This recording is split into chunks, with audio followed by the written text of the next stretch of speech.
हरियाणा परिवार के बुजुर्ग साथियों, भाइयों बहनों, वैसे हर शनिवार मैं इस समय किसी न किसी एक श्रेणी के लाभार्थियों से बातचीत करता हूं, लेकिन आज थोड़ा अलग हट करके ऐसे बंधुओं से, ऐसे अपने भाई बहनों से बात कर रहा हूं जो किसी एक लाभ लेने के पात्र तो हैं, लेकिन त्याग भावना से, समर्पण भावना से उन्होंने उस लाभ को लेने से एक प्रकार से त्याग दिखाया है और ये कहा है कि इस पैसे का उपयोग समाज हित में कहीं भी आप कर सकते हैं।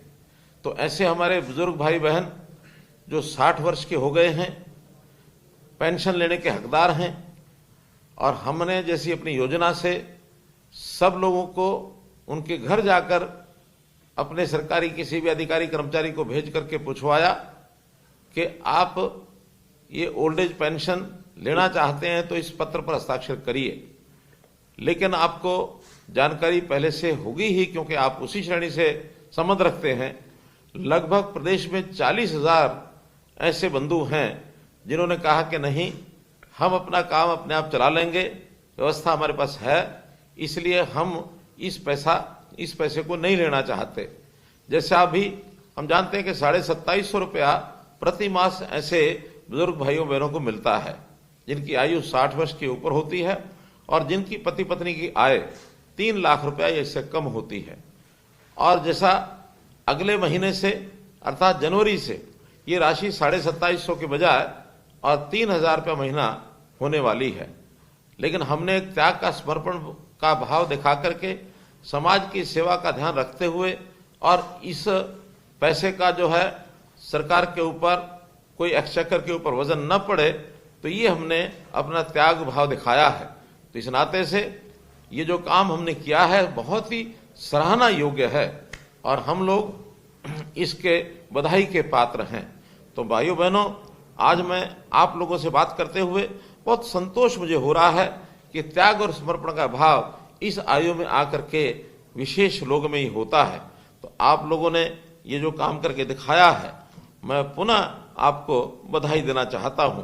हम जैसा जानते हैं कि अभी कुल जो संख्या अपने प्रदेश में लगभग ऐसी है कि जो 30 लाख के आसपास लोग ये बुजुर्ग पेंशन ये लेते हैं और एक बड़ी राशि इसके ऊपर खर्च होती है, 6,800 करोड़ रुपया वर्ष का, और इस राशि के नाते से ये जाता है। समाज सेवा के लिए जितना हमें करना होता है हम जरूर करते हैं, पीछे नहीं हटते हैं, लेकिन आपके इस त्याग के कारण से एक संदेश जरूर सबको मिलेगा कि आखिर त्याग के नाते से हम ऐसे लोगों को भी राशि दे सकते हैं जिनकी जो है आवश्यकता ज्यादा होती है। हमारी 60 वर्ष की ऊपर की आयु, वास्तव में बहुत लोग स्वस्थ होते हैं, अपने काम को अपने आप चला लेते हैं, लेकिन कुछ ऐसे बंधु भी होते हैं जिनको कोई शारीरिक तौर पर कई बार कष्ट हो जाता है, आयु का प्रभाव होता है, अपना काम स्वयं वो नहीं कर सकते हैं। ऐसे लोगों की सहायता ये भरपूर होनी चाहिए। तो उस नाते से भी हमने बहुत सी योजनाएं बनाई हैं। जैसा हमने, हमारे कुछ ऐसे डिपार्टमेंट हैं जिन डिपार्टमेंट्स के जो रिटायर्ड कर्मचारी हैं उनके जिम्मे जब लगाया कि प्रदेश में ऐसे लोग जिनकी आय 60 वर्ष से ऊपर है उनकी देखभाल करें, तो सारथी योजना ये हमने एक बनाई है। प्रहरी योजना, सारथी योजना नहीं है, प्रहरी योजना। तो इस प्रहरी योजना के अंतर्गत उनके जिम्मे लगाया है कि ऐसे सब परिवारों के घरों में वो जाएं, और विशेष तौर पर जिनकी आयु 80 वर्ष या इससे ऊपर हो गई है, 80 वर्ष से ऊपर के आयु के ऐसे लगभग 3,30,000 बुजुर्ग हरियाणा प्रांत में हैं। और एक और बड़ी जो चिंता की बात ये भी है कि उसमें से लगभग 1% से ऊपर 3600 लोग ऐसे भी हैं जो अकेले रहते हैं। उनके परिवार के अंदर इस प्रकार की सहायता करने वाला व्यक्ति या तो होगा नहीं, या किसी कारण से उनकी देखभाल करने में हिचकिचाते होंगे, वो अकेले रहते हैं। अकेले रहने में कितनी असुविधा होती होगी, हमने भी ये विचार करके और ऐसे 3,600 लोगों के लिए एक व्यवस्था बनाई है। सेवा आश्रम इस नाते से बनाया जाए तो वरिष्ठ नागरिक सेवा आश्रम, इस योजना को बनाने का हमने आह्वान किया है। अपने सरकार की ओर से इस काम को शुरू भी कर दिया गया है।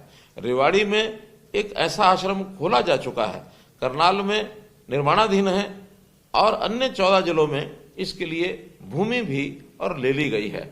आज मुझे एक और मन में जो विचार आता है आपके सामने रखता हूं कि जैसे 40,000 लोग आप लोगों ने इस पेंशन का त्याग किया है, 3,000 रुपया जैसा अगले महीने से शुरू हो जाएगी, अगर हिसाब लगाते हैं तो प्रति मास 12 करोड़ रुपया ये बनता है, साल में लगभग 100 करोड़ रुपया बनता है। तो मैंने एक योजना अपने मन में सोची है जिसकी घोषणा करता हूं कि हम ये इस वर्ष का 100 करोड़ रुपया ये जो सेवाश्रम बनेंगे, इन सेवाश्रम को बनाने के लिए सभी 22 जिलों में इसका एक बजट ये सैंक्शन कर रहे हैं ताकि उनके भवन बन सके, उनकी देखभाल के लिए ये व्यवस्था हो सके। कुछ जिलों के अंदर अभी old age home red cross के द्वारा चलाए जा रहे हैं, जैसे पानीपत है, अंबाला है, पंचकुला है। ये रेड क्रॉस भी ओल्ड एज होम अच्छी प्रकार से चला रहे हैं। कुछ जगह पर तो मेरा जाना भी हुआ है, इनकी अच्छा व्यवस्था वहां देखभाल होती है। Old age home Mansa Devi shrine board Panchkula का ये अलग से चलता है, लेकिन जितनी आवश्यकता है उसकी पूर्ति करने के लिए इनकी संख्या और बढ़ाने की भी आवश्यकता है। कई जगह पर डे केयर सेंटर भी चलते हैं, अर्थात सुबह से लेकर सायंकाल तक बुजुर्ग वहां जाके बैठते हैं, अपने ठीक से समय को पास करते हैं, उनको अध्ययन करने के लिए पुस्तकें आदि अखबार आदि भी मिलता है और वहां उनके लिए चिकित्सा के नाते से भी एक डॉक्टर भी कभी कभी वहां पहुंचता है ताकि उनके शारीरिक प्रशिक्षण शिक्षण जो है वो हो सके। तो ऐसे 13 जिलों के अंदर इस प्रकार का भी एक काम चल रहा है। तो मैं आज एक योजना के अंतर्गत आपको ये भी बताना चाहता हूं कि ऐसे जो बुजुर्ग जिनका शरीर साथ देता है, जो कुछ समाज के लिए काम कर सकते हैं, तो ये जो पुलिस द्वारा शुरू की गई रिटायर्ड कर्मचारियों के द्वारा योजना है जिसको हमने प्रहरी योजना कहा है, हम लोग भी इसमें साथ जुड़ सकते हैं। और प्रहरी योजना में जुड़ने के लिए आपके मन में एक जिसको कहना चाहिए उत्साह निश्चित रूप से होगा ही।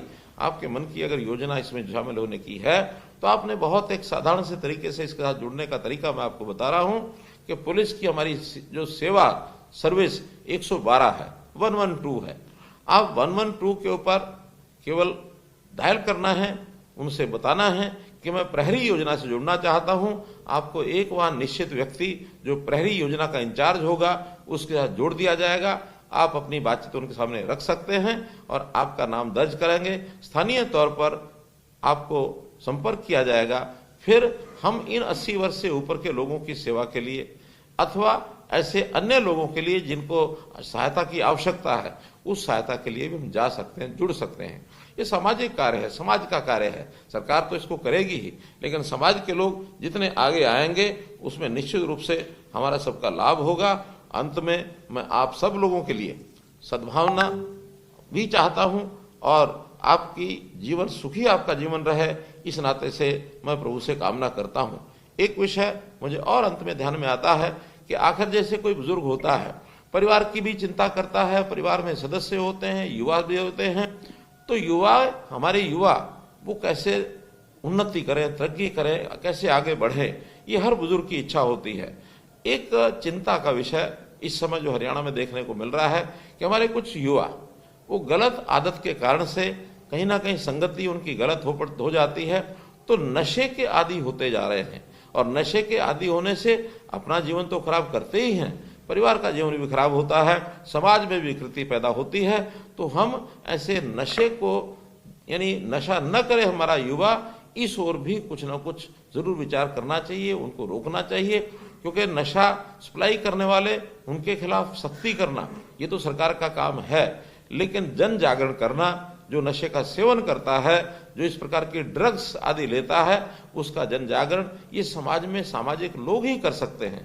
हम चूंकि पूरे जीवन में बहुत अनुभव ले चुके हैं, हमारे तजुर्बे अधिक हैं, तो इस तजुर्बे का और अनुभव का लाभ हम इन बुराइयों को समाप्त करने के लिए जरूर हमको करना चाहिए।